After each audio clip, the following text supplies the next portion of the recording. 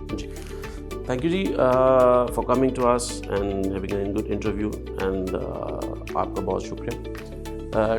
Best skin tip what on my behalf, you aesthetics Lahore के behalf में मैं आप लोगों को एक स्किन टिप ये देना चाहता हूँ कि देखें हर इंसान टाइम के साथ एज कर रहा है. हम अपनी बर्थडेज मनाते हैं to enjoy the moment, to cherish the moment, लेकिन एक बार याद रखें बर्थडे अगर एक गई है तो आपका 1 साल कम हुआ है. So don't think of it कि भी मेरा 1 साल कम हो गया है, but think of it I am still 16, I am still 18. उसके लिए नंबर 1 स्किन टिप इज़ कि don't take stress. Try to अपने अंदर जो आपकी एक इंसान है ना उसको अपने चेहरे पर निखारने की कोशिश करें. नंबर 1. नंबर 2 स्ट्रेस से दूर रहें. नंबर 3 सबसे इम्पॉर्टेंट चीज़ वाटर इनटेक, बेशक गर्मियाँ हैं चाहे सर्दियाँ हैं, उसको 12 से 14 ग्लास लाजमी शामिल कीजिए. और आई एम होपफुल कि आप ये टिप जब इस्तेमाल कीजिएगा तो बहुत सारी चीज़ें आपकी वो ऑटोमेटिकली सॉल्व हो जाएंगी. Regards my message to the people who are listening to me, thank you for listening to me and listening my words. मेरा मैसेज आप सब लोगों के लिए है कि अपने आप को बहुत सारा इन्वायरमेंट में स्ट्रेस के अंदर मत डालिए. जो चीज़ आपको अल्लाह ताला ने अता फरमाई है उसके ऊपर खुश रहने की कोशिश कीजिए. जितना आप हैप्पी रहेंगे उसका रिफ्लेक्शन आपकी स्किन के इस चीक प्लम्स पे आएगा. जब ये चीक प्लम्स आपकी हैवी होंगी everybody will love to see you, और when everybody will love to see you पूछेंगे ज़रूर कि आप क्या कर रहे हैं.